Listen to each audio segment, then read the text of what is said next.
Hello friends, welcome to Creative Medicine.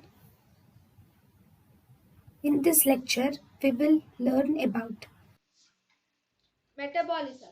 Inhalational anesthetic agents are metabolized by oxidation except halothane, which is metabolized by reduction. Nitrous oxide. Nitrous oxide has no metabolism, whereas desflurane has minimal metabolism of around 0.02%.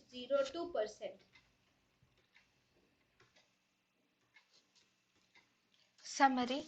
Metabolism is mainly by oxidation, except halothane where there is reduction is seen.